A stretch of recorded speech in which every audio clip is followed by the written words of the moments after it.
Seguimos transmitiendo desde la 96.9, la radio de Varadero, y tenemos en este momento en línea a Agustín Echevarne. Agustín es economista, es una persona que en este tiempo está mostrando una realidad de lo que es el mundo financiero en nuestra nación, en Argentina, y a mí y a muchas personas con las que puedo tener relación y escucharlos, nos gusta mucho la mirada que Agustín está teniendo sobre nuestra nación Argentina, sobre la manera en que él está pensando el futuro y analizando el presente. Así que quiero saludarlo. Agustín, muy buenos días y muchísimas gracias por estar con nosotros en este programa. Muy buen día, muchas gracias por la llamada. Es un placer para nosotros poder tenerte, Agustín, y hay algo de lo que es tu perfil, que a mí me gusta mucho, y es la sabiduría y la altura con que vos podés hacer cada una de las entrevistas en las que te he escuchado, y esa sabiduría, pero complementada con algo, que no la tienen muchos, la humildad que te caracteriza. Y eso eleva la vara de tu imagen pública muchísimo. Así que quería decírtelo, Agustín, y bueno, me gustaría si podés... Muchas gracias, te agradezco mucho, me haces ponerme un poco colorado, no se nota, por suerte. Pero es una realidad y es muy importante que a veces los de afuera nos digan cuál es la imagen pública que tienen de nosotros.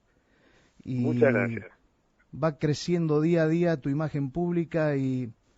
Mucha gente me escribió hoy a la mañana diciéndome, voy a escuchar porque me gusta mucho ese hombre, lo veo como uno de los economistas más equilibrados en la forma de hablar y de pensar, por supuesto, lo que es la economía de Argentina.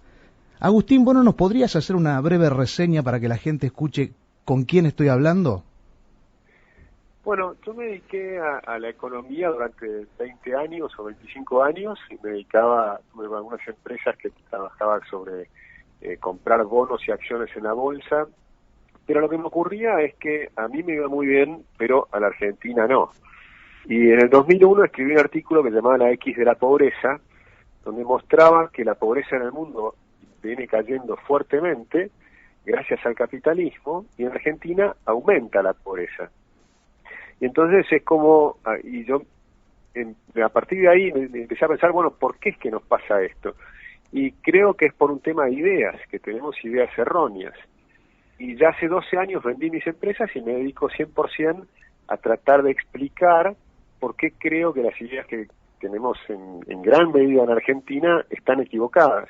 Y están reflejadas en los libros de texto de los colegios, en las universidades, en muchos lugares, y entonces es como que hay una especie de pensamiento casi único. Y si uno se sale de ahí, inmediatamente está como mal visto. Entonces hemos como perdido la habilidad de la discusión pública razonable, sabiendo que no tenemos por qué pensar todos igual, y escuchando si una persona piensa diferente, tratando de pensar, bueno, ¿por qué piensa diferente esta persona? ¿Qué es lo que tiene atrás? ¿Qué es lo que él ve que nosotros no estamos viendo? O en todo caso, ¿en qué está equivocado? ¿Dónde falla su razonamiento, ¿no? Y sin embargo lo que veo es que hay un montón de falacias que son fáciles de ver y que sin embargo se repiten permanentemente, y lo que es más complicado todavía es que se la explicase a una persona, sea un economista, un periodista, un político, y decís, este hombre lo entendió, y a los 3 días lo escuchás que vuelve a repetirla. Y entonces decís, pero ¿qué nos está pasando que repetimos permanentemente algunas falacias, ¿no? Que son las que nos impiden evolucionar y dejar de repetir los mismos errores, ¿no? Por supuesto.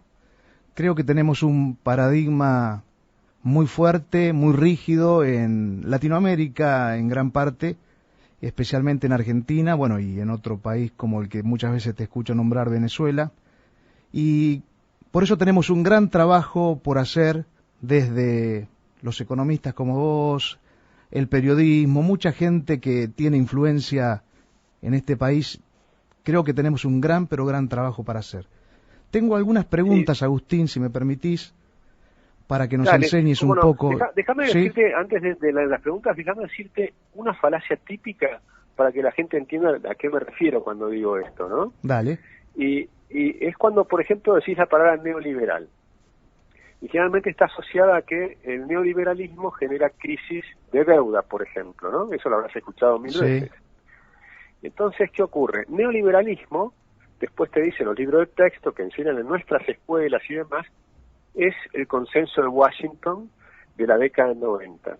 Ahora, el primer punto de ese consenso es que tengas equilibrio fiscal, es decir, que no gastes más de lo que te ingresa. Si no gastas más de lo que te ingresa, la deuda es cero. Por lo tanto, no puede haber nunca una crisis de deuda neoliberal. ¿Entendés que eso es una falacia? Que cuando uno, y esto cuánto me llevó explicarlo, 1 minuto. Ahora, si uno entiende esto, ¿por qué lo vuelve a repetir? Y se vuelve a repetir permanentemente que hay crisis de deuda neoliberales. En cambio, hay economistas que sí proponen que te endeudes para ponerle plata en el bolsillo de la gente. Pero esto es Keynes, es el keynesianismo. Sí. Entonces, si viene una persona y te dice, bueno, hay que endeudarse para ponerle plata en el bolsillo de la gente y de ese modo va a arrancar la economía, o ellos creen que va a arrancar la economía, y luego tienes una crisis de deuda, esa crisis deberíamos llamarla crisis neo-keynesiana, pero no de ninguna manera neoliberal. Ese es el tipo de cosas que quiero explicar, simplemente para salir de falacias que nos impiden pensar, porque si creen que eso es así, por más que no lo sea, lo repiten permanentemente, estamos en un círculo vicioso del cual no podemos salir. Sí, que esta falacia de la que vos estás hablando nos muestra mucho el nivel de conocimiento, cómo ha disminuido en todo lo que es nuestra sociedad, la educación en nuestra sociedad, porque nos dejamos llevar por falacias como estas o lo que es la normosis, llevar a que algo sea normal cuando culturalmente nos hace mal y no es normal. Entonces, creo que estamos pasando muchas necesidades por la forma de pensar y por las ideas, como dijiste al principio, que son las que conducen nuestras acciones y que necesitamos corregirlas como nación. Así que por eso me siento tan contento de estar haciéndote una entrevista, porque la verdad que creo que tenés un pensamiento tan elevado y tenés tanto conocimiento y sos un hombre tan equilibrado, Agustín, que creo que nos va a hacer muy bien a todos los que, en mi caso, que te estoy entrevistando, y todos los que están escuchando, nos va a hacer muy bien para adquirir una mayor capacidad de pensar. Si te parece, si no tenés nada más para decirme, ¿puedo ir a la primera pregunta? No. Sí, por supuesto. Bien. En todos lados se está hablando de el coronavirus. Y los economistas, o sea, yo estaba leyendo las entrevistas que hizo la BBC, la mayoría o casi todos los economistas están asegurando de que vamos a tener una recesión mundial. Lo doy casi como un hecho, al menos que vos me digas otra cosa, pero si esto es un hecho, la pregunta mía es, ¿de qué manera considerás que esta recesión mundial puede golpear a la Argentina? Bueno, vamos por lo primero. Para que sea una recesión mundial tiene que ser 2 trimestres consecutivos de caída.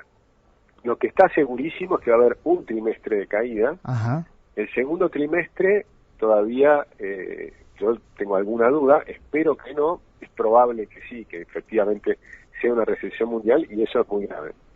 Lo que ocurre es que esto empezó en China, donde en China ya está normalizada la situación. Normalizada significa que sigue habiendo coronavirus, pero ya no hay un aumento exponencial de los casos y de los muertos. Entonces, China, por ejemplo, para darse una idea, venía creciendo al 6% anual y el primer trimestre va a tener menos 2,5%. Entonces, sobre el crecimiento que tenías es una caída de 8,5%, digamos, en relación a lo que venía creciendo. Sí. Con lo cual es un impacto muy fuerte. Porque obviamente hay un descalabro de la economía, la gente se queda en su casa, o sea, tenés un mes o 2 meses muy, muy difíciles. Eso que ocurrió en China ahora está ocurriendo en Europa y está empezando en Estados Unidos. Con lo cual tienes ya ahí una gran parte del PIB mundial que va a estar en contracción. Y de una manera que se está dando todo al unísono, lo cual eso complica mucho el comercio internacional, las cadenas de producción, una cantidad de cuestiones que sí, va a ser muy complicado. Ahora, la parte positiva, digamos, o por lo menos que uno puede esperar, es que lo que ocurrió en China empieza a pasar también en Europa y Estados Unidos y que se estabilice. Y eso probablemente puede ocurrir dentro de 6 o 8 semanas, más o menos, ¿no? Y lo que no sabemos bien es hasta dónde va a llegar ahí y cómo va a ser la reacción de la población en cada lugar. También hay temas culturales, ¿no? Yo no lo puedo afirmar con certeza, pero es probable que en Italia haya tenido también toda una virulencia más grande que en otros países por la afectividad que tienen. Son muy afectuosos los italianos, permanentemente se saludan, se abrazan, se dan besos, ¿no? Y eso contagia, como por ejemplo nosotros tenemos que evitar ya, de paso, digámoslo, porque es importante, las rondas del mate o ese tipo de cuestiones. O sea, hay ciertas cosas culturales que ahora hay que erradicarlas de una vez, ¿no? Porque claramente eso facilita el contagio. Ahora, si eso se estabiliza en Europa y Estados Unidos, ya el próximo trimestre debieras ver una recuperación de la economía, paulatinamente, no va a ser todo de golpe, pero va a arrancar. Y en el tercer trimestre del año, ahí, bueno, básicamente la enfermedad es una cuestión estacional, no es una enfermedad como la gripe. La gripe es estacional en el invierno y luego cae. El verano, digamos el otoño, empieza en Argentina en el momento que empieza la primavera en el hemisferio norte, y eso es el 21 de marzo. Con lo cual, a partir de ahí, los siguientes meses vamos a ir viendo claramente que se termina la cuestión allá en el hemisferio norte y empieza el hemisferio sur. En el hemisferio sur, la ventaja es que hay mucho menos población en el mundo. Sí. Con lo cual el impacto mundial ya se va a reducir fuertemente. Por eso yo creo que la segunda mitad del año el mundo va a empezar a mejorar. Eso para lo que es a nivel mundial, ¿no? Por supuesto, esto se monta sobre un problema adicional que tiene la economía del mundo, que esto es más complejo de comprenderlo, que hay una burbuja financiera que nosotros venimos mencionando hace mucho tiempo. Los bancos centrales han bajado la tasa de interés a niveles muy bajos, ¿sí? Eso genera una burbuja, y esto pincha la burbuja. Por eso es que la caída de las bolsas ha sido brutal, ¿no? En las últimas semanas ha sido impresionante las bolsas en todo el mundo como han caído.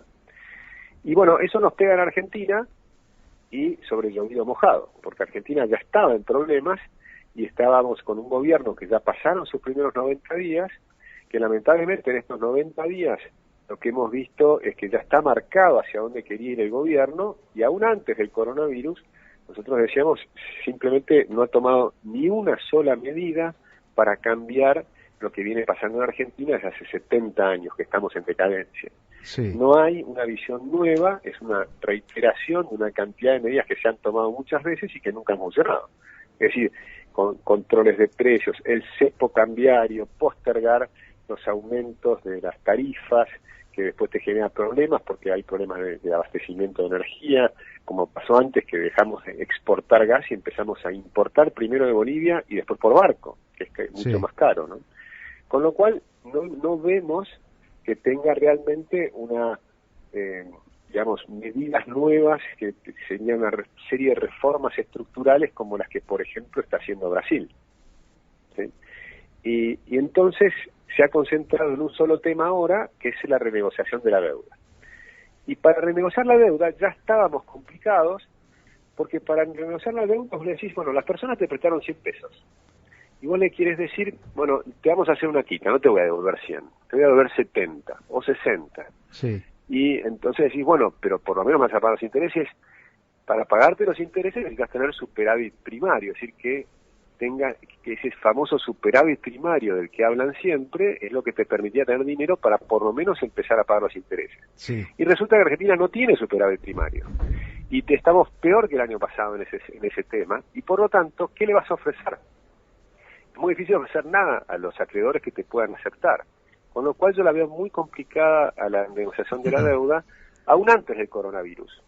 Y ahora con el coronavirus es más complicado, sí, porque han aumentado el riesgo de los países, el spread, digamos, la diferencia de tasa de interés entre los bonos que son de bajo riesgo con los bonos que son de alto riesgo. Y Argentina es un bono de altísimo riesgo, por eso subió el riesgo país al 3.300 en un momento. Sí, ¿no? Terrible. Es decir, que está muy complicado. Entonces, vos no no considerás que vamos a tener una recesión mundial porque se precisan 2 trimestres para que esto ocurra, pero esa recesión... Bueno, no lo sí. sé todavía, eso no lo puedo saber, pero digo que creo que todavía no está definido. Bien. Y vos ves que esta recesión, ¿en qué áreas puede golpear más fuerte dentro de nuestra nación? ¿Ves eso? ¿Estuviste analizando? ¿Tenés alguna idea? Bueno, sí, algunas cosas ya han pasado. Por ejemplo, Argentina ya estaba con problemas en Vaca Muerta, en el área petrolera. Sí. Vaca Muerta requiere estabilidad, requiere tener una previsión de los precios y una previsión de los contratos. Ya cuando gana las elecciones Fernández, Vaca Muerta se paralizó. De hecho, se empieza a paralizar desde las elecciones de las PASO. Por ejemplo, el año pasado se fraccionaban. Vaca Muerta, para que la gente comprenda, es una roca a 3.000 metros de profundidad que al fraccionarla, al partirla, brota gas y petróleo. A 3.000 metros de profundidad. Con lo cual, haces un pozo largo y se va haciendo horizontal después, y ahí abajo fraccionás la roca con una tecnología de Estados Unidos, que por supuesto no la tenemos nosotros. Es tecnología americana, que siempre los criticamos, pero nos solucionan todos los problemas, porque nosotros usamos la tecnología de ellos. Esa roca que tenés que fraccionar es lo que te hace brotar el petróleo. Y la seguís fraccionando, el pozo lo vas aumentando para que siga brotando. Eso implica que tenés que estar invirtiendo permanentemente, poniéndole más plata para que el pozo siga brotando gas y petróleo. Ahora, el problema es que cuando no tenés estabilidad, cuando la gente no te cree qué es lo que va a pasar hacia adelante, dejan de invertir. Y por lo tanto cae. Por ejemplo, el año pasado se fraccionaban había 700 fracciones por día, y este año eran 50, antes del coronavirus. Cuando empieza el coronavirus, cae la demanda mundial de petróleo. Al caer la demanda mundial de petróleo, cae el precio. Generalmente los países exportadores de petróleo, que están en una organización que es la OPEP, se juntan y bajan la producción para que no bajen tanto el petróleo. Y en esta ocasión se pelearon los rusos con los árabes sauditas y no bajaron la producción. Entonces lo que bajó fue el precio del petróleo, lo cual es bueno para la economía mundial, pero es pésimo para Vaca Muerta. Y Vaca Muerta ahora está muerta. O sea que uno de los motores que se suponía que podía favorecer a la Argentina desaparece. Y desaparece probablemente por bastante tiempo. Por las dos cuestiones. Se precisa un dólar, de gobierno. Se precisa que cueste por lo menos $50 el barril, ¿no es cierto? Sí, ahora estás en 30, o por lo menos 46, me parece que es. Pero sí, cerca de... Ahí ya es rentable. Ahí ya es rentable. Pero es rentable siempre y cuando tengas un gobierno que te respete las reglas de juego. Si te ponen un cepo que en vez de pagarte 80, te pagan 60 el dólar, bueno, ahí ya no es rentable, porque ahí te están sacando, al campo lo están matando con impuestos, pero el campo es tan rentable que sigue produciendo. En cambio, en Vaca Muerta no, Vaca Muerta simplemente dejan de producir. Y además, por supuesto, eso implica empezar a hacer despidos y todo lo demás. Ahora, luego va a empezar a tocar un montón de sectores. El turismo, claramente, ahora las líneas aéreas. ¿Cuál es el PBI por turismo? ¿Lo conoces, Agustín, en Argentina? Y ahora no me animo a decirte una cifra porque no estoy seguro cuánto es. Pero pero hay una cantidad de sectores que nos va a ir pegando. Le pegó en un momento, por ejemplo, a la carne que exportábamos a China, pero eso ya se está restableciendo, así que ahí no hay tanto problema. Por suerte, nosotros una parte importante de nuestras relaciones comerciales ahora son con Brasil y con China. En las exportaciones y demás, eso se está restableciendo. Por supuesto también tenemos con Europa y demás, y ahí sí nos va a pegar también, ¿no? Ahora, yo creo que por eso hay que como que separar dos temas, un tema circunstancial que es el coronavirus y otro tema que es la economía de fondo de la Argentina. La economía de fondo de la Argentina está muy mal y nos pega ahora este coronavirus, que me parece que lo más importante es cuidarse, ¿no? Que la gente se cuide, sobre todo lavándose mucho las manos, aunque no tengan gel. Viste que ese es un tema que está también pendiente ahí dando vueltas, porque uno de los problemas que tenemos es, fíjate, el problema que hablábamos al principio, de tener ideas erróneas. Una de las medidas que toma el presidente con el tema del coronavirus es congelar los precios del gel. Esto es una tontería. Y no se congeló, ¿vos sabías? ¿Cómo? No se congeló, porque ayer un gel que valía 25 pesos salía 200 acá en Varadero. Bueno, pero fíjate qué ocurre. Si vos tenés un bien que de pronto hay una enorme demanda porque se considera que eso te puede permitir bajar el contagio con este virus, entonces hay una gran demanda, sube el precio del bien. Eso es normal. Ese aumento del precio del bien lo que hace es que es un enorme negocio producir ese bien. Por lo tanto, todo el mundo sale a producirlo. O el que tiene la capacidad para producir va a hacer horas extras, va a contratar a otras personas, sabe que hay una oportunidad de ganar plata porque estás vendiéndola a un precio más alto. Y eso te hace que esa mercadería llegue a la gente, aunque sea un precio más alto. Sí. Pero si en cambio vos le decís, voy a congelar el precio al precio anterior, donde lo que vas a hacer es producir una enorme escasez justamente del bien que necesitas. Pero si vos quisieras favorecer a la población para que la gente tenga eso, lo que podrías decir es, miren, a las personas que producen este bien, los próximos 2 meses no le cobramos ningún impuesto sobre lo que vendan. Entonces van a salir todos a vender eso porque les va a tener la misma ganancia sin subir el precio. Es decir, se pueden hacer cosas con el mismo objetivo, pero cosas que funcionan, utilizando las reglas de la economía, entendiendo cómo funciona la economía. Esto está en cualquier libro de microeconomía. Cualquiera de las personas que está escuchando, pase por una librería, busque microeconomía y busque controles de precios máximos, o precios máximos. Vos sabés que ayer, Agustín, y van a contar lo que estoy diciendo. Yo tengo un conocido, muy conocido mío, que es mayorista, y que llamó a, creo que 6 o 7 fábricas, para ver si podía conseguir el alcohol en gel, y en ninguna fábrica había stock, pero no había porque lo habían vendido. Entonces, claro. Mi pregunta es, ¿por qué no siguieron fabricando? Y tal vez la respuesta está en esto que vos me estás diciendo ahora. Y la otra pregunta mía es, ¿por qué subieron a 200 pesos? Porque es un abuso subir algo de 25 pesos a 200, porque ahí ya es abuso. También por eso, porque no había más, porque no hay en stock en toda la nación. O sea, la Argentina no tiene stock, ni las fábricas están en este momento produciendo. Cualquier persona que pueda tener capacidad de producir, no tengo dudas de que está produciendo. Creo que había escasez en el tema de las botellitas. Las botellitas aparentemente eran importadas. Un parte del producto venía de China. Claro, entonces lo que sí puede ser es que te lo vendan a granel y que cada uno vaya con su botellita y lo llene. Pero, digamos, lo que me interesa a mí también es el tema de las ideas, porque a veces, claro, por ideología, terminan cometiendo errores que perjudican a la gente. Sí, Entonces es muy importante sacar la ideología de la economía y empezar a decir las cosas como son, como están en los libros de texto de los países que funcionan bien, pero también acá, si uno va a microeconomía, la economía se sabe cómo funciona. Entonces hay que aplicar estas recetas, ¿no? Así que bueno, ese es un tema que para mí es muy relevante. Vos sabés que hay un tema, Agustín, que a la gente le produce, a la gente de a pie le produce dudas y hasta a veces enojos, porque los datos oficiales dicen, por ejemplo, el mes de febrero la inflación fue del 2%. Yo sé bien que la inflación tiene diferentes componentes por los cuales se mide, pero fíjate esto, la gente escucha, inflación fue 2%, datos oficiales. Y por otro lado, sabemos que en lo que es comestible se subió un 12,5%, lo que es la canasta familiar. Ese fue el golpe de inflación en el mes de enero, por lo menos es el dato que tengo. ¿Vos podrías explicarle a la gente cómo se mide la inflación? Porque la gente ve esto, que los comestibles subieron un 10, un 15% y te dicen que la inflación es un 2%. ¿Vos podrías explicarlo? Sí, bueno, la inflación que se toma es un promedio y tenés algunos temas de algunos precios que están de algún modo controlados. Por lo pronto, el tipo de cambio.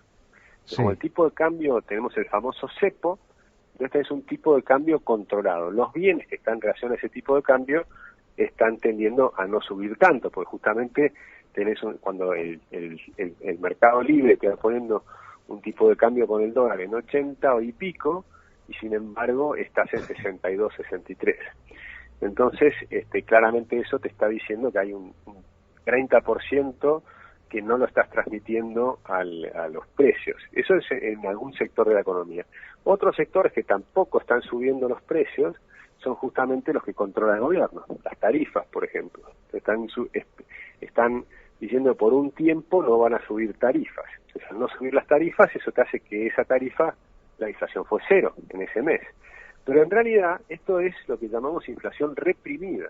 que en algún punto va a pasarse a precios, porque si vos bajás las tarifas en términos reales, porque la inflación continúa, como decís vos, los alimentos suben 12%, el resto de los bienes van subiendo, y estos se les quedan controlados en menor nivel. Va a haber una implosión entonces, una implosión va a haber. Más que una implosión va a haber un salto inflacionario en algún momento. Esto lo vimos muchas veces en Argentina. Cuando yo estaba en la facultad, hace 30 años atrás, tenía un profesor que era Roberto Frenkel, y tenía un modelito para controlar los precios. Y entonces justamente te ponía, bueno, los bienes que son importados les pongo el cepo, los bienes que son tarifas les pongo el control de precios, los bienes que puedo controlar con algunas empresas negociando con ellas también los controlo, y en el modelito tenía más algo que llamaba precio flex. ¿Y eso qué era? Eso eran los alimentos, porque no los podían controlar. Y eso era el Plan Austral. ¿Se acuerdan del Plan Austral? Sí. Bueno, porque estos profesores míos entraron al gobierno de Alfonsín e implementaron el Plan Austral. ¿Y qué pasó con el Plan Austral? 2 años después estalló. Simplemente. Y empezaron a hacer cambios. Y después terminó de estallar 4 años más tarde, ya mucho más fuerte, en lo que fue la hiperinflación. Es decir, los controles de precios y estos cepos y cambiarios y demás, sabemos que no funcionan, lo hemos probado 20 veces. De hecho, hay un libro que habla de 4.000 años de controles de precios y ninguno funcionó. Entonces, ¿por qué creen que esta vez va a funcionar bien? O sea, ahora ellos se creen más inteligentes que todos los demás y que ellos sí van a poder controlar los precios. No, la verdad es que no les va a funcionar. Funciona durante un tiempo y después estalla. Claro, si a esto le sumas que hay una recesión, entonces en la recesión obviamente la presión de los precios es menor. Pero en Argentina, lamentablemente, tenemos lo que se llama una stagflación. Es decir, tenemos inflación alta con recesión. Esto lo dijimos que iba a ocurrir hace 10 años atrás. Y estamos desde hace 10 años cayendo, que ese es el problema que tiene Argentina. Fíjate lo que no se pasa en Argentina. Durante 100 años, en 1810 a 1910, fuimos el país que más rápido creció del mundo. Y no porque lo diga yo, sino porque lo dice Angus Madison, que es un inglés que analizó todos los países del mundo, o Hans Rosling, que es un sueco, que hizo el mismo análisis. Los segundos 100 años, fuimos el país que menos creció del mundo, menos que el Congo. Eso es lo que hay que comprender. Y los últimos 10 años, es decir, del 2010 al 2020, la Argentina viene cayendo. Entonces, yo lo que creo, y este es el motivo que para mí puede ser un motivo de optimismo, creo que estamos frente a un fin de ciclo, de largo plazo, de 70 años. Va a ser doloroso, va a ser difícil, va a ser duro, pero yo creo que finalmente la gente va a ir comprendiendo que este tipo de ideas no funciona y que tenemos que cambiar las ideas y mirar qué es lo que funciona en el mundo y copiarlo. No hay que inventar nada, hay que copiar lo que funciona.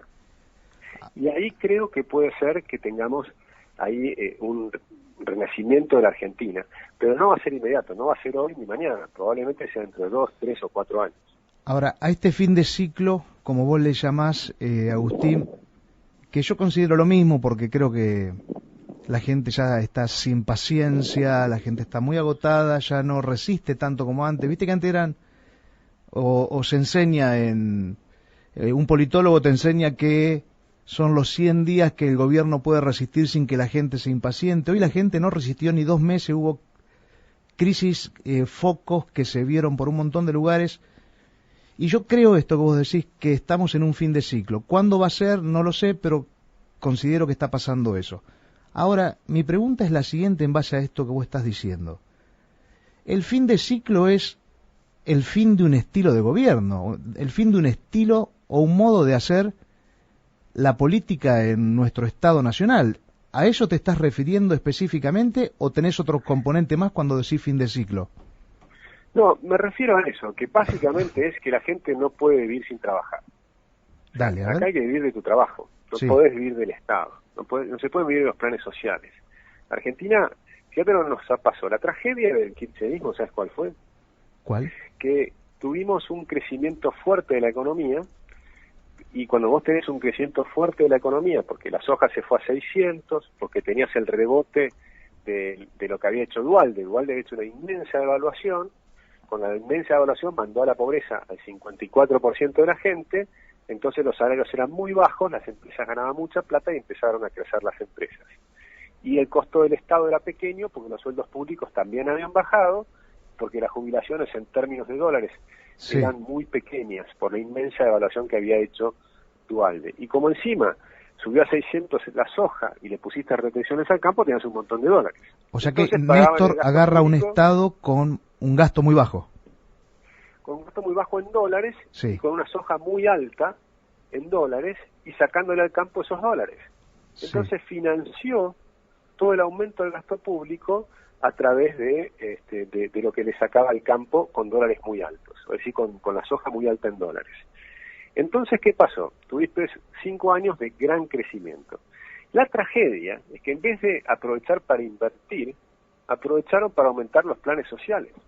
Cuando una economía crece, deberías estar reduciendo los planes sociales y la gente trabajando cada vez más en el sector privado, y el sector privado creciendo de una manera pujante.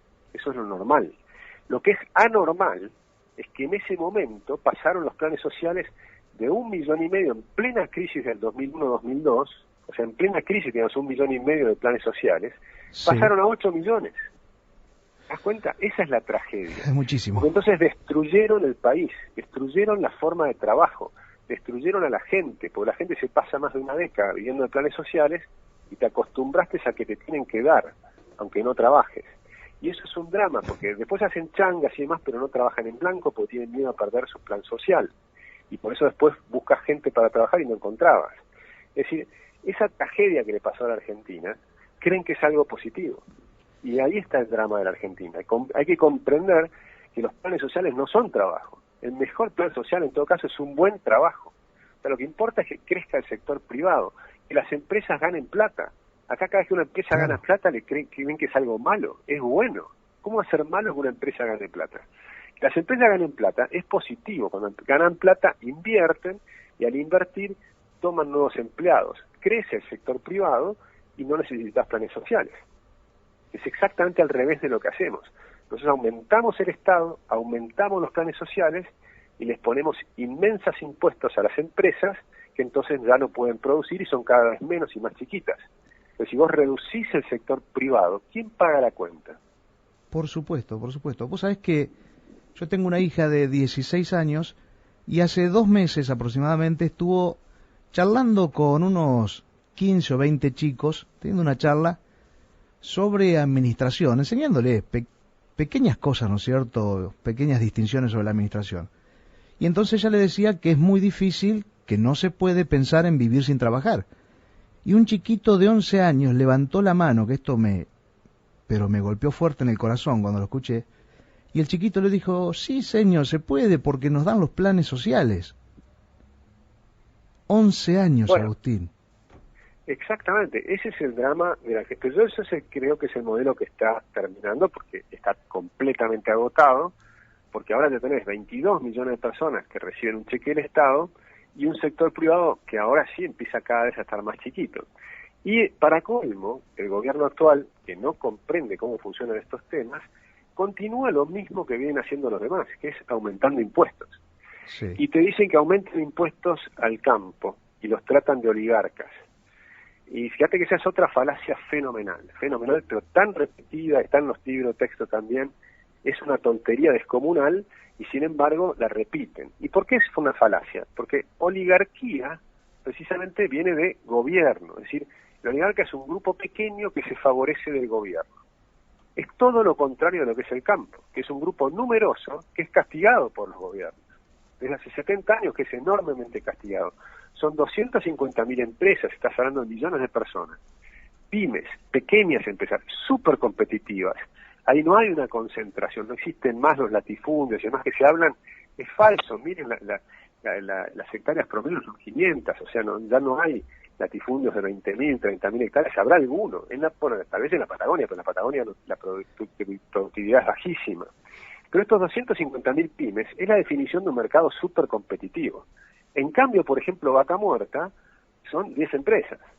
Claro. Lo que estás diciendo es, castigamos a estas 250.000, por ejemplo, ahora se está hablando de subsidiar a Vaca Muerta, para subsidiar 10. Es decir, está tan tergiversado la discusión en Argentina, y por estos disparates de frases repetidas pero que son falsas. Oligarquía es un pequeño grupo que se apodera de las decisiones de un gobierno y se favorece. ¿A qué me suena eso? A mí me suena eso a los empresarios, a los pocos empresarios que ganan plata en las reuniones de la Casa Rosada, ¿no? Cerca del gobierno, o a los oligarcas, que también obtienen privilegios en los pasillos oficiales, es decir, se benefician de lo que hace el gobierno, el Estado. En cambio, el productor agropecuario se levanta a las 5 de la mañana, labura como loco, y le saca 95% de sus ganancias. ¿Vos pensás que la definición que nos diste de que fuimos el país que más rápido creció durante 100 años hasta el 1910 y después el que más rápido decreció, cuando hablamos de crecer... No que decreció, sino que fuimos el que más lento crecimos en los segundos 100 años. Es decir, nosotros seguimos creciendo, pero todo el mundo creció más rápido, por eso nos fueron pasando. Bien. Y nos fueron pasando el trapo un montón de países que eran mucho más pobres que Argentina. Japón era 3 veces más pobre que Argentina. Surcorea era 10 veces más pobre que Argentina. Y nos pasaron el trapo. Fíjate cuál era la matriz nuestra cuando crecimos, Agustín, que vos lo debes saber muy bien. La matriz con la que creció Argentina fue la matriz del campo. El campo es lo que mayor crecimiento le dio. Pero vos sabés que no. ¿Por qué? Porque eso es fascinante. Eso es lo que enseñan también nuestros libros y que tampoco es correcto. Porque cuando uno estudia la historia de la Argentina, vos vas a decir, bueno, es un país agropecuario. Obviamente, las extensiones agropecuarias, la fertilidad del suelo, la capacidad de nuestros agricultores, la posibilidad de poner el ferrocarril para extender las tierras agrícolas durante el siglo XIX, todo eso fue real. Y el crecimiento del agro fue extraordinario, nos transformamos en un exportador de granos fenomenal. Pero ¿sabes qué? La industria crecía más rápido todavía. Y eso es lo que ¿En qué año ves el pico de la industria creciendo más que el agro? Así. Por ejemplo, la Argentina desde el año 1870 hasta el año 1914, la industria crecía muchísimo más rápido que el agro. Mirá vos. Para 1922, la industria argentina superó en PBI al agro argentino. Significa que venía creciendo mucho más rápido. En 1914, el 71% de toda la producción, de todo el consumo de productos manufactureros de la Argentina eran producción nacional. Cuando llega el peronismo, que acá hay un mito de que el peronismo generó la industria, es todo lo contrario. El peronismo mató la industria. Fíjense lo que pasaba. La industria argentina era competitiva. Exportábamos un 20%. Exportábamos productos industrializados a los Estados Unidos de América. Por ejemplo, las carteras de cuero, las estábamos exportando a Estados Unidos, se había multiplicado 75 veces las exportaciones a Estados Unidos en 1945, y cuando viene Perón en el 46, pone un cepo, como ahora, un cepo cambiario, hace una apreciación del tipo de cambio, eso mata al sector exportador. En los siguientes 2 años caen 47% las exportaciones argentinas, de industrias, de bienes industriales. Es decir, y dejó de ser competitiva. O sea que la matriz empieza a romper ahí, en el año 40 aproximadamente, decís vos, la matriz productiva, ahí se empieza a romper. Empieza en el 30 con el golpe de Uriburu, porque ya hay un tema institucional que es muy, muy grave. Y después hay otro problema que fíjense las falacias que vamos viendo en esta charla, ¿no? Otra falacia enorme es cuando viene un peronista y te dice facho porque vos sos liberal. Fíjate, es una estupidez pero descomunal. ¿Qué es el fascismo? El fascismo era Mussolini en Italia, era Franco, el general Franco, ¿no? O Mussolini en Italia. ¿Y qué es el peronismo? El peronismo es el partido fascista argentino. O sea, de Argentina, pero es clarísimo que es así. El peronismo es el partido militarista. O sea, los militares que hicieron el golpe de Estado en 1943 hacen un partido político que es el justicialismo y ponen a un general como presidente, que fue el general Perón, ¿o no? Sí. Entonces, y ese general trajo las ideas fascistas de Mussolini, había estado con Mussolini en Italia, había sido embajador en Italia y se había enamorado de Mussolini. Y por eso inventa los sindicatos fascistas, que son corporativos hechos de arriba hacia abajo y no de abajo hacia arriba, hechos por los militares, los sindicatos. Entonces, eso es lo que no se entiende, que como tenemos todas las ideas trastocadas, es que no logramos comprender lo que nos pasa. Por eso es tan importante revisar todo lo que cada uno piensa, porque dicen muchas cosas que son falsas y las repiten permanentemente, y eso nos complica la posibilidad de salir adelante. ¿no? Ahí, bueno, ahí me fui un poco de tema, pero no importa, pero creo que es muy interesante lo que dijiste. Quiero volver a un punto para que me describas algo más sobre la pregunta que te voy a hacer. Mira, yo soy consultor de empresas y estoy trabajando con una empresa que exportamos a Brasil. Bueno, se exporta, vos sabés bien, tenemos un dólar de 83 pesos cuando vas a comprar y te terminan dando 54, 55 pesos por dólar, no me acuerdo bien cuánto era. El tema es el siguiente, cuando vos te pones a hacer administrativamente todos los números, con los impuestos tan altos que hay y todo lo que te exige el Estado, prácticamente, Agustín, por más que la empresa produzca bien, el margen de ganancia es tan bajo que se sale hecho y no hay posibilidades de seguir creciendo para que esa matriz productiva que puede darle trabajo a mucha gente se desarrolle y pueda alcanzar el objetivo de que mucha gente trabaje. Mi pregunta es la siguiente en base a esto que te estoy comentando. Quiero escuchar tu idea. 2 o 3 veces escuché esto. ¿Por qué no se hace que las personas que están con planes que hoy el gobierno les está pagando sean introducidas a las empresas privadas, el gobierno por un lapso determinado que se considerará siga pagando a esa gente, entonces baja la carga de gasto de las empresas privadas, pueden tener un aire superior, pueden respirar más y pueden seguir desarrollándose y creciendo, y en un momento, no para siempre, no eternamente, esa persona que entró con un plan termina siendo empleado de la empresa. ¿Qué pensás de una idea así? ¿Cómo lo ves vos? ¿Lo ves factible? Bueno, esa idea nosotros se la propusimos al gobierno anterior. Ay, ¿por qué no quisieron? ¿No escucharon? No, de hecho empezaron a hacerlo y se llamó el Plan Empalme.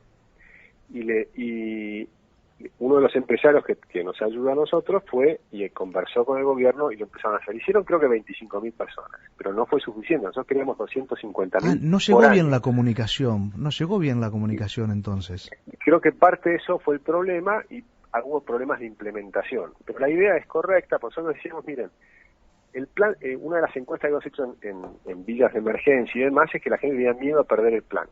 Por eso no quería un trabajo en blanco. Entonces, mira, si empieza a trabajar en blanco, mantener el plan y va a la empresa durante un lapso de tiempo, exactamente como dijiste vos, ve creciendo en los siguientes 2 años, cada vez menos. Si lo echaban, lo despedían a esa persona, automáticamente recuperaba su plan, de forma tal de que pierda el miedo. Pero además, le decíamos que el Estado se haga cargo de las cargas patronales, porque de todas maneras lo va a terminar pagando el Estado. Entonces, si esa persona estaba recibiendo el plan social, después no lo van a dejar sin jubilación, porque ya han puesto moratorias y demás. De forma tal que durante un tiempo, nuevamente, durante 1 año, por ejemplo, y eso le dabas un menor costo también a las empresas, para que tomen a esas personas. Es decir que, y además le decíamos, dale 1 mes para que lo entrene en su empresa, y pagarle el mes entero que el de entrenamiento en su empresa, ¿no? Pues son personas que tal vez vienen sin trabajar durante bastante tiempo. Sí. Entonces, con ese esquema ibas a poder ir absorbiendo gente. Lo empezaron a hacer, pero lo hicieron lamentablemente muy poca gente. Y de hecho, después aumentaron 1 millón de personas los planes sociales. Entonces, lo que venías haciendo de 25.000, de pronto fuiste para atrás porque regalaste 1 millón de planes sociales. Y eso lo hizo el gobierno de Cambiemos. Por eso creo que hay un problema de ideas muy grande. Porque esto no se trata de sacarle el plan a la gente, se trata de darle dignidad a la gente y que pueda crecer y desarrollarse con sus propias competencias y sus propios talentos. ¿Se entiende, Agustín? La idea es esa, considero. Pero sin lugar a dudas, sin lugar a dudas. Eso es eso es lo que tiene que hacer sin duda la Argentina, ¿no? Hay que lograr que cada vez el sector privado crezca y que se achique el sector de la gente que vive del Estado, porque es la única manera de recuperar un país que crezca, no hay otra. Un país crece en función de su productividad, es decir, la cantidad de producto que se genera. Cada persona que sale de un plan social y empieza a trabajar en el sector privado formal produciendo riqueza, deja de ser un costo y empieza a ser un activo que produce riqueza. Cada persona que está de más en el Estado, porque el Estado tiene 2 millones de personas que le sobran, cada persona de esas que sobra en el Estado pasa a trabajar en el sector privado, deja de ser un costo para la sociedad y pasa a generar riqueza. Entonces nosotros tenemos que generar que en vez de tener 22 millones de personas recibiendo dinero del Estado, por lo menos 8 de esos millones hacen al sector privado generar riqueza. Entonces vamos a tener 16 millones de personas generando riqueza en lugar de 8 millones. Es un tema de números, no es un tema de ideología. El impacto positivo que le va a dar a la empresa privada, porque le va a permitir producir muchísimo más, y cuando se exporta es más dólares para la Argentina, y si no se exporta es más dinero que se mueve acá adentro, logística, bueno, muchas áreas donde empieza además, a ser beneficiado el país. Y fíjate cómo cierra esto. Si vos tenés 8 millones menos de personas viviendo en el Estado, necesitas menos gasto público, ¿verdad? Sí. Y si en cambio tenés 8 millones de personas más que están pagando impuestos, el peso sobre esas personas se distribuye. Entonces va a ser menor cantidad de impuestos totales y distribuido sobre mucho mayor cantidad de gente. Por lo tanto, la cantidad de impuestos va a reducirse fenomenalmente. Y esa es la clave, bajar los impuestos. Imagínate si estos números que vos estabas haciendo en tu empresa o lo que estabas asesorando a la empresa, sacarle todos los impuestos, ¿cómo te dan los números? Sobra. Bueno, entonces haces la inversión. Si haces la inversión, tomás gente. Si tomás gente, esa gente produce riqueza. Esa gente consume, esa gente después va a pagar impuestos a su vez. Entonces hay que salir de esta matriz de achicar al sector privado y matarlo de impuestos. Y lo que hay que hacer es achicar al sector público y aliviar los impuestos al sector privado. Por eso cuando hay una palabra clave acá, que es la palabra ajuste. Los políticos siempre hablan mal del ajuste. Y dicen que el ajuste como si fuera el ajuste del sector privado. Cuando en realidad, cuando nosotros hablamos del ajuste, me refiero a los economistas liberales, no hablamos del ajuste del sector privado. Hablamos del ajuste del sector público, que no es lo mismo. Es una cosa totalmente distinta. Lo que queremos es ajuste en los bolsillos, los jueces, los senadores, los políticos, ¿no? Los concejales, los asesores de los concejales, los asesores de los diputados. Eso es lo que hay que recortar para aliviar al sector privado. ¿Cuánto tiempo considerás, teniendo un pensamiento nuevo, que esas personas con un pensamiento nuevo tengan la posibilidad de gobernar? ¿Cuánto tiempo considerás que puede llevar corregir este déficit fiscal? Porque así como tardó muchos años en llegar a lo que hoy llegó, yo no creo que de un día para el otro nosotros podamos corregir el déficit. Decime si estoy equivocado o no, pero ¿cuánto tiempo considerás que lleva corregir este déficit comenzando a hacer las cosas bien? Mira, yo lo que creo que va a pasar es que vamos a tener una crisis importante, y si ahí logramos que la gente comprenda el problema y, por ejemplo, voten a un partido que arrase en las elecciones en el 2023 y tengamos la posibilidad de hacer cambios profundos, va a ser muy rápido, pero muy rápido. ¿Qué es muy rápido, Porque tenés que tener un grupo de gente que tenga confianza y sepa lo que está haciendo. Entonces, por ejemplo, dolarizás la economía. Sí. Si dolarizás la economía, se desploma la inflación, cae a cero. En un año y medio tenés inflación cero. Las tasas de interés se desploman. Al desplomarse las tasas de interés, se expande el crédito y crece la economía. Entonces tenés un shock inicial de crecimiento como tuviste con la convertibilidad. Del año 91 hasta diciembre del 94 tenés un crecimiento fuerte de la economía. Sí. Con ese crecimiento fuerte de la economía es que vas haciendo el traspaso de la gente del Estado al sector privado. Pero tenés que tener gente consciente que eso requiere reformas estructurales adicionales. Por ejemplo, flexibilizar el mercado de trabajo para que cada pequeño aumento de la economía implique rápido aumento del crecimiento de empleo privado. La clave es el empleo privado, haya más gente trabajando en el sector privado. Nosotros tenemos que pensar que en 3 años, desde el momento que arranque este proyecto, tenés que generar 1 millón de empleos por año. Empleos nuevos, privados. A mí me llamó mucho la atención una frase que escuché que lo escuché a Macri decir, no que escuché de Macri, que él consideraba que el Estado tenía que tener gente capacitada, que yo estoy totalmente de acuerdo, tiene que haber gente capacitada, con competencias, y escuché que él dijo esto: mejor paga que en el privado. Yo no tengo problema por cuánto gane una persona, el punto mío pasa por acá, de que hoy en el Estado están ganando mejores sueldos, por eso la gente se quiere ir al Estado, que en los privados. Los privados hoy prácticamente están golpeados. Ahí lo que hay que comprender, ahí de nuevo es un tema de falacias que tenemos permanentemente, ¿no? Porque cuando hablamos de ese tema, en algún punto tiene razón Macri, que es el siguiente: si vos tenés un tipo que va a manejar un hospital, el director del hospital, sí, tiene que ganar bien. tiene que ganar razonablemente bien. No digo mejor que el privado, pero tiene que ganar bien. Creo que el sector público hay una parte de servidor público, ¿no? Los que trabajan en el sector público muchas veces tenés una cosa adicional que está haciendo un servidor público. O decía que no necesitas ganar mejor que en el sector privado, pero no puedes ganar mucho menos, si no, no vas a tener un buen director del hospital. Ahora, el promedio de los empleados tienen que ganar menos que el sector privado. Y ese es un punto clave. Cuando vos tenés 4 millones de personas viviendo del Estado, para tener un incentivo para que se vayan al sector privado, los sueldos del Estado tienen que ser menores a los del sector privado.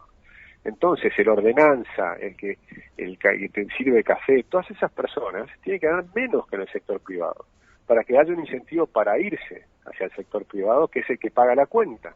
Entonces, no puede ser que el que vive del sector privado gane mejor al que le paga la cuenta, ¿no? Claro. Es un tema básico nuevamente, es sentido común. No es un tema ideológico, es un tema de sentido común. Te sobra gente en el Estado y te falta gente en el sector privado. Necesitamos más gente produciendo riqueza, porque son los que pagan la cuenta. Exactamente. Y yo me enfocaba mucho, o mi pensamiento está muy colocado en esto, cuando hablo de los sueldos que hay en el Estado, de, por ejemplo, qué sé yo, intendentes ganando 350.000 pesos, secretarios ganando 200.000, que según desde donde lo mirás es poco y según donde lo mirás es muchísimo. Pero el punto tal vez no pasa por si gana 350 o si gana 100.000, sino como en tu casa. Si vos ganás 10.000 por mes o 100.000 por mes, bueno, podés gastar 120. Lo que veo es que estamos pagando sueldos. O sea, el foco mío no pasa por el sueldo en sí. Estamos pagando sueldo por encima de la capacidad que tienen los gobiernos de poder gastar. Estamos continuamente generando deuda. Y después hay temas en los que podés gastar y vos me decís, esto es importante, como puede ser la salud, puede ser la seguridad, la educación. Completamente distinto es que despilfarren plata en política. Y se gasta muchísima plata en política, porque todas las intendencias tienen concejales, todos los concejales tienen asesores, todo eso es política. Y se gasta muchísimo dinero. Hay países donde los concejales son ad honorem, se juntan una vez por semana y deciden las cuestiones de su municipio. No necesitan hacer leyes todos los días. ¿Para qué quieres tantas leyes? Ya tenemos demasiadas leyes. Lo que necesitas es mirar el presupuesto y que ahorren plata, y empiecen por ahorrar ellos mismos. Claro. Por ejemplo, en el Congreso de la Nación, la cantidad de empleados que tenés es enorme. La cantidad de asesores que tienen los senadores y los diputados es inmensa. En vez de que cada uno tenga asesores, que lo tengan por bloques. ¿Para qué tienen cada uno su asesor? Que tenga cada uno su secretaria, perfecto, o un asistente, pero punto, nada más. Y el resto, porque además, la verdad es que lo que hacen es política. Usan todo ese dinero para hacer política. Y luego tienen dinero para dar a las ONGs, para que luego las hacen a las ONGs amigas. O sea, eso también es política. Hay un inmenso gasto político disfrazado en todo el gasto público. Y ese es el famoso clientelismo, y todos los que están escuchando que trabajan en política lo saben porque lo viven, saben perfectamente cómo es. El poder político es conseguir dinero del Estado para repartir entre los clientes o los amigos políticos. Eso es un cáncer que tiene la Argentina y es inmenso, es muy difícil de medir porque justamente está disfrazado por todos lados. Ahora, pero en todos lados está en la educación. En el presupuesto educativo hay una cantidad de universidades que, por ejemplo, desviaban dinero para cubrir cargos políticos, incluso en los ministerios, en el Poder Ejecutivo. Y me refiero a todos los gobiernos, en el de los Kirchner, en el de Macri. Hay lo mismo, quién es el que está en el gobierno. Lo que me importa es el sentido común. Acá tenemos que ponernos a producir, a crear riqueza. Esa es la clave. La gente tiene que crear riqueza. Los que crean riqueza son las empresas. Las empresas tienen que estar aliviadas de regulaciones y aliviadas de impuestos. Claro. Ahora, llegando al final de la entrevista, bueno, la verdad yo te tendría 2 horas acá, porque me encanta esta charla que estamos teniendo y sé que a la gente también le está gustando. Agustín, las empresas, es cierto, las empresas no dan más de la cantidad de impuestos que tienen que pagar, no pueden soportar. Yo la veo a la mayoría de las empresas caminando sobre una cuerda floja, viste, que en cualquier momento se cae. Pero llegando al final, yo veo algo muy negativo y algo muy positivo que te lo pongo sobre la mesa para que vos, si podés, cierres con esto. Veo una lamentablemente vos dijiste esto recién, hay un cáncer en el Estado, y yo veo ese cáncer donde está muy arraigada la idea de vivir del Estado, de ver qué provecho se le puede sacar, y lamentablemente es ya parte de la cultura. Vos fíjate lo que te dije recién de mi hija, que un nenito de 11 años le dijo, sí, podemos trabajar con los planes de trabajo que nos dan dinero. O sea, hay un modelo conductual que nos conduce desde el Estado que lamentablemente está muy destruido en todo aspecto. Pero por otro lado, yo veo y escucho, pero escucho mucho en la calle, a la gente cansada, por un lado. Por otro lado veo gente que nunca jamás quiso hacer política porque decían que la política era mala, que la política era para corrupto, bueno, los prejuicios que hay, ¿no es cierto? Sí. Que hoy están diciendo, pará, si no nos metemos, si no hacemos algo, nos tenemos que ir del país. Pero veo un gran movimiento que todavía está en silencio, pero que se empieza a escuchar en los rincones de las esquinas de las ciudades y de la Argentina, porque se está escuchando esto. Entonces, veo por un lado todo muy feo desde lo estatal, como diciendo esto no cambia nunca más, pero por otro lado veo esto positivo de gente que está diciendo, pará, yo me quiero meter, yo quiero hacer algo, yo no quiero que esto siga así. ¿Qué me decís en el final de la entrevista de esto que te estoy comentando, Agustín?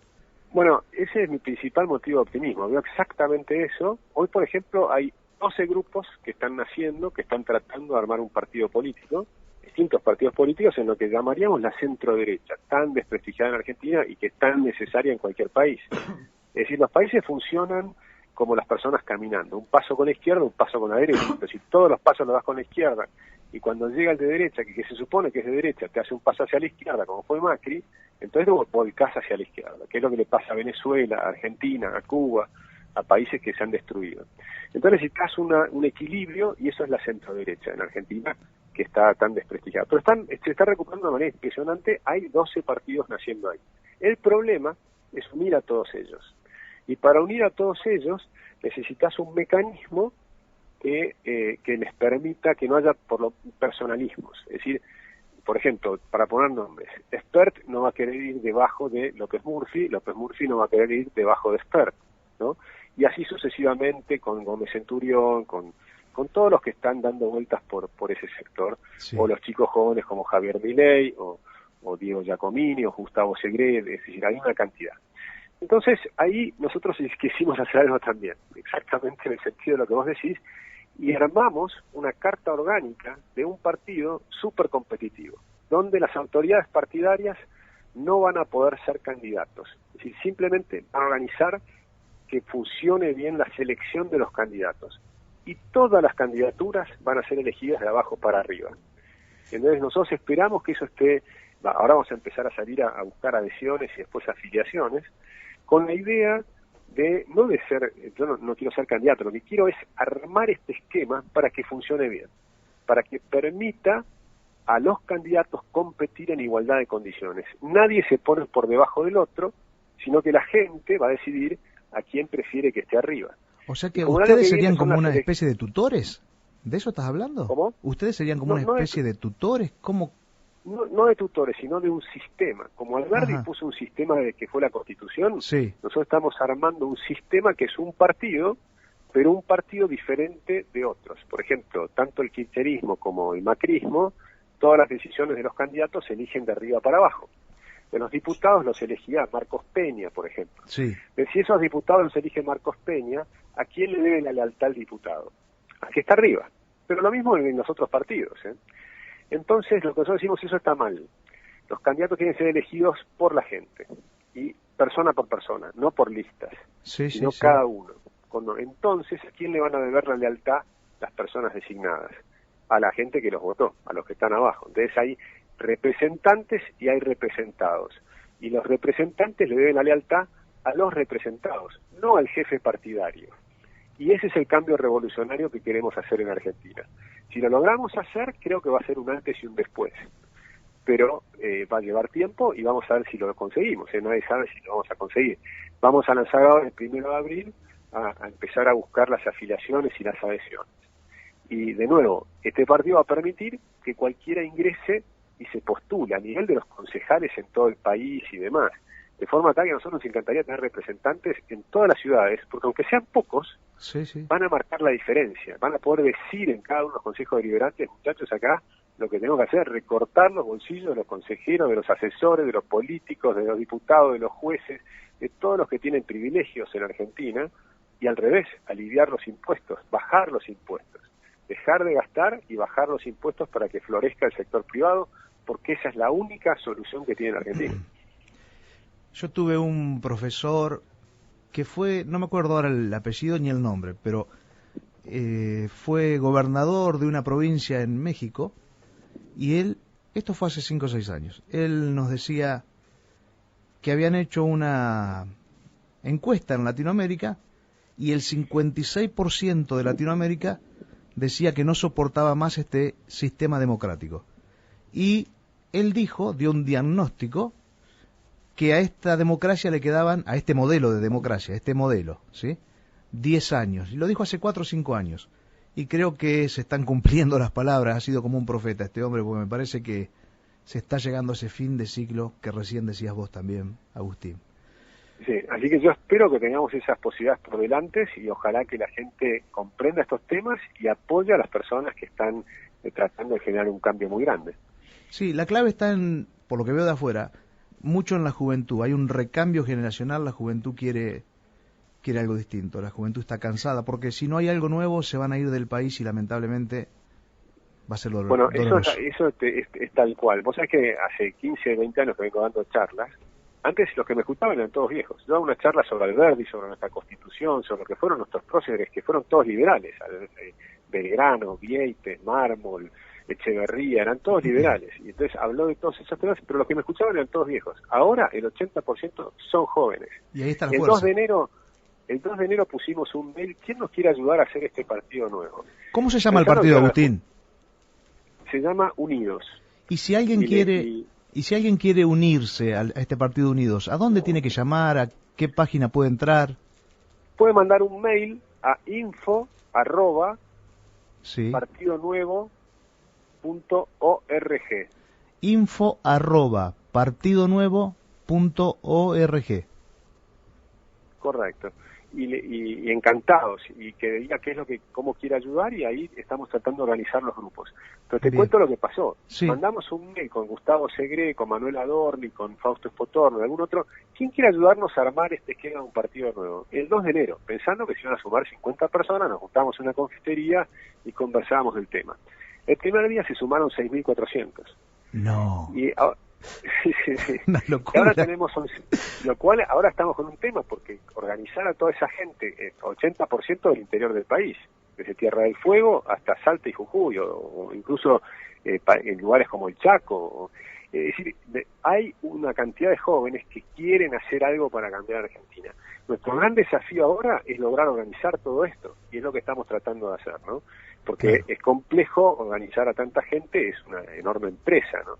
Y imagínate que hay que armar esto para cada uno de los consejos deliberantes de la Argentina, que esa es la tarea que vamos a tener los próximos 2 años para las elecciones del año que viene. A ver, quiero repetir el mail a donde se pueden... ¿dónde pueden sacar la información? Sí, info@partidonuevo.org. Info. Bien. Correcto, info@partidonuevo.org.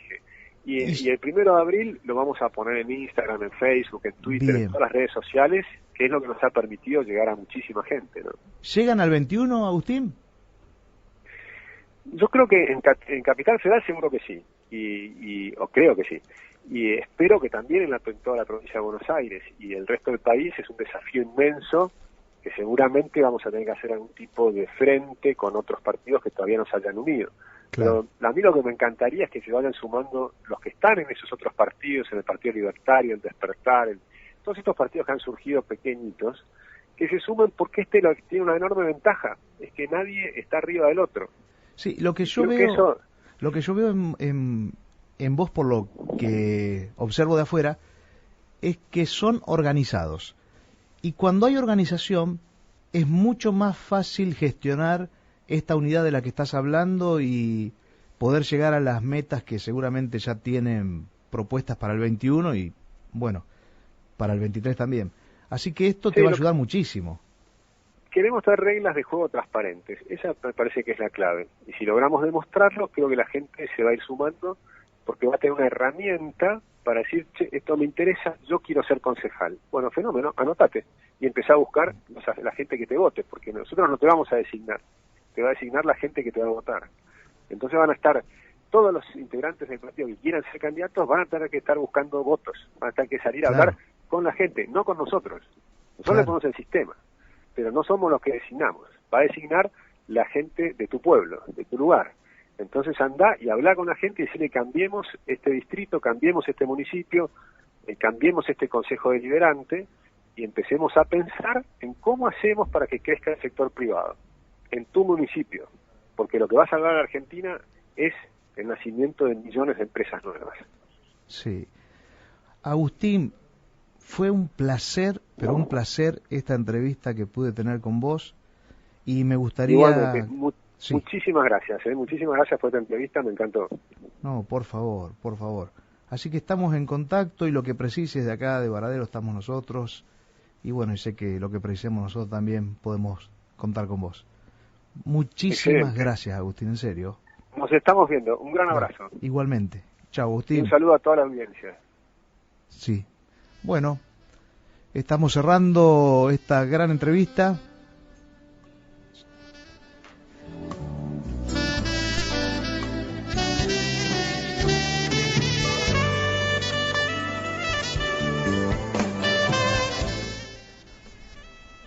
Qué hermosa entrevista que tuvimos con Agustín Echevarne. Una hora intensa. Acá al lado mío estuvo Lorena Raggio, que, bueno, no estuvo hablando en la entrevista, y mi hija Nazarena Touset. Y, bueno, no sé cómo viste la entrevista, Lorena, ¿qué te quedó en el pensamiento? Bueno, buenos días a todos, gracias por estar en este espacio. Realmente me pareció fantástica la entrevista, me pareció una nueva manera de ver las cosas y quiero rescatar este punto, ¿no? De que en los partidos tradicionales es como que siempre hay una cúpula cerrada donde se toman las decisiones más importantes y donde los candidatos solamente pasan por ahí, más allá de que después pueda haber alguna interna o que pueda haber varias listas en una interna de un mismo partido y los votantes deciden quién va a ser el candidato, pero siempre los candidatos de esas listas están puestos por la superioridad y creo que esto que él marcó, esto que él decía, que los candidatos no tienen que ser puestos por el mismo partido, sino que tienen que ser elegidos por la gente, me pareció algo muy bueno y me pareció también muy importante que a nivel país haya un nuevo frente que quiera surgir como una verdadera tercera alternativa, no ya a nivel local, no ya a nivel provincial, sino a nivel absolutamente general, donde todas las fuerzas que quisieron ser en algún momento una tercera fuerza puedan unirse en una única fuerza y que puedan de una vez superar esta grieta y que tengamos que terminar de elegir siempre o a uno o a otro. Y esta disposición que este nuevo partido que está surgiendo está teniendo a poder formar frentes con diferentes partidos locales que ya están funcionando. Me parece una excelente visión, me parece una excelente iniciativa y desde acá de Varadero les deseamos que puedan progresar y que prontamente en el 2021 podamos ver este resultado ya respecto de esto. Muchas gracias, Lorena. Nazarena, mi hija, ¿qué pensamiento te quedó de la entrevista, Nazarena? Nada, una entrevista muy diversa porque comenzaste hablando del coronavirus, después hablaste un poco, después se habló un poco también de cómo se medía la inflación, también abrir nuestra mente a cosas nuevas, como decía Lorena, bueno, al finalizar también se estuvo hablando sobre la nueva generación, ¿no? Y qué bueno que también nos dan lugar a los jóvenes, está buenísimo eso, porque cuando uno habla de la nueva generación está hablando de todos los chicos de mi edad que pudimos votar, pero que no podemos ingresar en la política, pero sí podemos inferir con nuestro voto y nada, abrir nuestra mente al nuevo conocimiento. La verdad que sabe muchos, en la entrevista se notó que sabe muchísimo. Y poder seguir informándonos, ¿no? Más allá de esta entrevista, sino que poder, por medio de las redes sociales, tal vez otro día se da la oportunidad de otra entrevista, de hablar de otros temas. Y me gustaron mucho las preguntas. Y animamos a que todos los oyentes que puedan haber tenido alguna duda, alguna inquietud, que nos escriban y que próximamente, si estamos en contacto con Agustín nuevamente, podérselas transmitir, exacto, y volver a hacer en cualquier momento una entrevista nueva. Otra cosa, está en vivo la entrevista en el Facebook de la LS2, la 96.9. Si alguien la quiere volver a reescuchar, porque tal vez, no entendí esta parte, justo se me cortó en tal parte, la puede volver a escuchar ahí. Y también la compartimos en la página de MAC, así que todos los que quieran entrar a nuestra fanpage de MAC también puedan verla desde ahí. Bueno. Gracias Lorena, gracias Nazarena, y bueno, gracias a toda la audiencia que estuvieron escuchando ahí del otro lado. Los saludo y bueno, nos estamos viendo en estos días.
No pase sobresaltos, no se arriesgue.